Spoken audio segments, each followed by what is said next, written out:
In this question, they are saying a student needs to make 0.12 ohm resistor. That means resistance is given to you as how much? 0.12 ohm. She has some copper wire of 0.80 millimeter. ठीक है, diameter. तो diameter दिया है something as 0.80 millimeter. Okay. Moving to the next, resistivity is given to you. Resistivity दिया है इधर कुछ 1.8 into 10 raised to power minus 8. वो जो minus 8 है, it is in power. So this minus 8 जो है ये power में है. Next, ohm meter.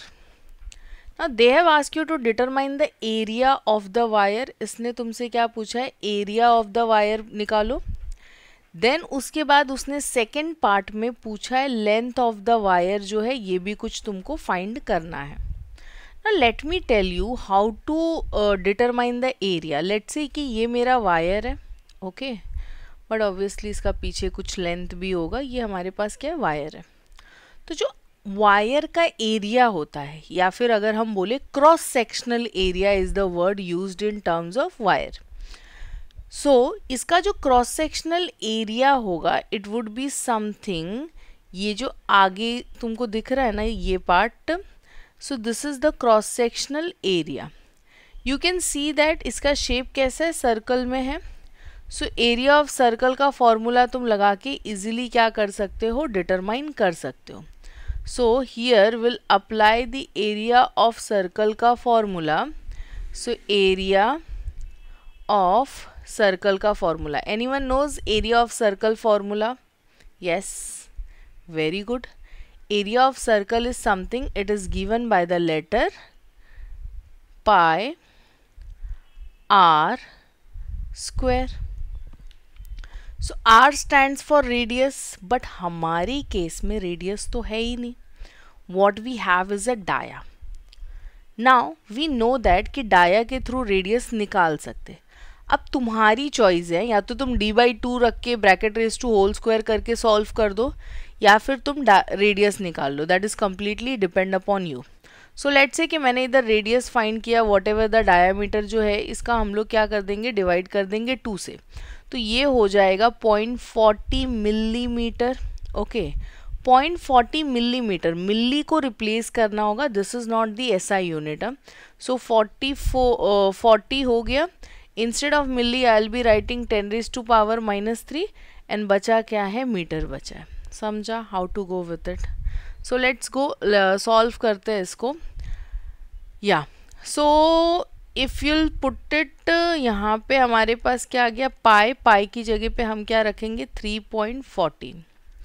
ये मल्टीप्लाई कर रहा है 0.40 into 10 raised to power minus 3 and square आएगा, मतलब होल ब्रैकेट पे स्क्वायर आएगा. Okay, let's do this. 3.14 as it is. अभी ना 0.40 स्क्वायर, ये भी तो स्क्वायर हो रहा है, तो हम बोल सकते हैं कि 0.40 इंटू 0.40 है. Okay, but 10 raised to power minus 3 का केस क्या है? Look, 10 raised to power minus 3 into 10 raised to power minus 3. तो 10 जो है ना वो बेस है और बेस कॉमन है, तो बेस कॉमन होगा तो वॉट एवर जो भी अल्जेब्रिक फंक्शन है पावर में वो परफॉर्म कर दो. तो ये हो जाएगा 10 raised to power minus 6. I hope you understood. So यहाँ पे मुझे मिल गया 10 raised to power minus 6. Now moving further 3.14 as it is. ठीक है, 3.14 में कोई चेंजेस नहीं आएगा, it will remain same. Next thing, मुझे ये कैलकुलेशन करना है. I think we all know 40 into 40 कितना होता है? Okay, this one 40 into 40. Do you know 40 into 40? So 4 4s कितना हो जाएगा? It will be equal to 16 followed by how many zeros? 2 zeros. तो हम लोगों ने इधर क्या लिख दिया? We wrote that 1600 तो लिख दिया. 2 डेसिमल इसका, 2 डेसिमल इसका, तो ये बन जाएगा 0.1600 into how much? 10 raised to power minus 6. So far simplify कर करके इतना सिंप्लीफाई हुआ. Okay, anyways we need space, so I'm just erasing all of these things. Now let's say I am not good with the decimals, ठीक है, हम decimals के साथ अच्छे नहीं हैं. So what you can do is you can remove this decimals, ये decimals को निकाल सकते हो. So instead of 3.14 I can write 314 divided by how much 100. Instead of this 1600, 4 zeros है ना, तो 1 2 3 4. देन इधर तो ऑलरेडी 10⁻⁻6 है ही. नाउ वॉट एवर पॉसिबल जो है वो तो कम से कम कैंसिल आउट कर दो. So we have cancel out somehow इतना. अभी बचा कितना, चलो वो देखते हैं. So 314. Okay, so what we have here is 314, इसको मल्टीप्लाई करना है किससे, 16 से. So I get something. Okay, मुझे कितना मिला है वैल्यू, मुझे मिला है 5024.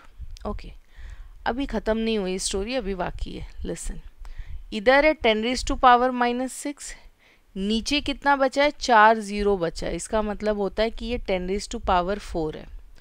अगर मैं इसको नीचे से ऊपर भेजूँ, ओके, इफ़ मैं इसको नीचे से किधर भेजती हूँ, ऊपर भेजती हूँ, तो ये ऊपर जाके क्या हो जाएगा, 10⁻⁻4 हो जाएगा. Okay, then you can see दोनों का बेस कॉमन है, right.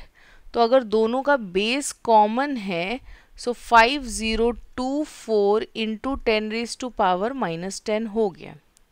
But do you know that कि जब हम आंसर देते हैं तो हमारा we use to make sure कि आंसर जो है ना, इट शुड बी समथिंग एक डिजिट के बाद डेसिमल हो. और इसके केस में तो डेसिमल इधर है, तो वी नीड टू शिफ्ट 1 2 3. हमने कितना डिजिट शिफ्ट किया, 3 डिजिट शिफ्ट हुए. एंड कौन से साइड गए, लेफ्ट साइड गए. सो ये याद रखो कि जब तुम शिफ्ट करोगे, okay, if you are moving towards the left hand side तो पावर में +1 होगा. बट अगर तुम राइट साइड जाते, राइट हैंड साइड जाते, तो पावर में माइनस होता. Each step each minus. Anyways we are moving to this side, तो बट ऑब्वियसली प्लस होगा. ओके, तो ये हो जाएगा 5.024. और इधर कितना, 3 स्टेप पीछे गए ना, तो इट विल बी +3. तो finally you will be getting 10⁻⁻7. And since it is area, the unit will be given as what, meter square. Okay, so we have figure out the area.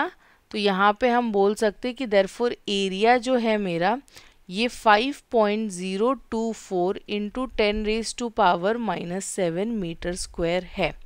So this was the first part of the question.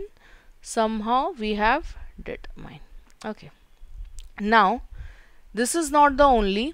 उसने तुमसे क्या पूछा है, length भी पूछा है, ठीक है. They have also asked you the length. So I hope कि तुम्हें फॉर्मूला पता है. I just make some line over here so that you are clear कि ये फर्स्ट वाला यहीं तक था. Okay, and then will need some space, तो I am just highlighting. Yeah so let's go with the second part. Second part में R is equals to ρl upon A. तो क्या मैं बोल सकती हूँ कि अगर मुझे L चाहिए तो ये R into A upon rho हो जाएगा, right. It will go in this way. L जो है ये मेरा R, रेजिस्टेंस कितना है 0.12. एरिया जस्ट नाउ हमने फाइंड किया है. ओके, इट इज़ 5.024 एग्जैक्ट वाला. इसको तुम लोग अप्रॉक्स में भी ले सकते हो, ठीक है. तो in your this you can take this as 5 into 10⁻⁻7. इसको हमने अप्रॉक्सीमेट करके लिया है. इफ़ यू वॉन्ट, अगर तुमको चाहिए तो you can take the exact value also, but इससे तुम्हारा कैलकुलेशन डिफ़िकल्ट हो जाएगा. तो यू कैन डू दिस. अगर लेट से 499 है तो you can take that as 5 ऐसा. तो 4.99 है तो हम उसको 5 ले सकते हैं, या 5.012 ऐसे कुछ है तो हम उसको 5 ले सकते हैं. We can do this type of adjustment. So यहाँ पे हमने एडजस्ट करके वैल्यू को कितना लिया है, 5 into 10⁻⁻7 upon area, sorry upon rho. हमने फॉर्मूला को एडजस्ट किया है तो हमें रेजिस्टिविटी रिक्वायर्ड होगा 1.8 इंटू 10⁻⁻8. अभी देखो इधर सबसे पहले हम कैलकुलेशन वाला पार्ट ख़त्म करते हैं. ये 10⁻⁻7 था, पूरा चला गया, इसमें से 7 चला गया, सिर्फ और सिर्फ कितना बचा है, 1 बचा है। Understood. Now moving further, what ever the decimal वाली जो है वो देख लेते। सो 0.12 है, क्या मैं इसको 12/100 लिख सकती हूँ? बट ऑब्वियसली लिख सकते हो। ओके, इनटू क्या है, 5 है, keep it as it is. Denominator में मेरे पास कितना था, 18 था, 18 का डेसिमल हटाया तो ऊपर पेनल्टी कितनी लगेगी, 10 की लगेगी। नीचे कितना है, 10⁻⁻1। ओके, ऊपर भेजा तो क्या हो जाएगा, +1 हो जाएगा। So I will not write at denominator, इसकी जगह पे मैं क्या करूँगी, इसको ऊपर भेज दूंगी। तो 10⁻⁻1 नीचे था, ऊपर जाएगा तो +1 हो जाएगा, दैट मीन्स फिर से क्या हो जाएगा, 10 हो जाएगा। ओके, सो ये 100 कैंसिल, लाइक 2 ज़ीरोज़ गए। अभी 2 से करते, सॉरी 6 से करते, 6 2s and this is somewhat 3s, right. Then ऊपर कितना बचा है, 10 बचा है, और नीचे कितना बचा है, 3 बचा है। Okay, what I have is 10/3। So I think it is quite simple division, but या रिकरिंग में जाएगा, दैट इज़ बट ऑब्वियस। सो यहाँ पे वैल्यू मुझे कितनी मिल रही है, 3.33 मीटर। अंडरस्टैंडिंग। तो जो मेरा लेंथ है, it is equivalent to 3.33 meter. Understood how to go with this? So this is what the complete calculation. I hope question was clear to you all. In case if you have any doubt, you can reach to us. Thank you.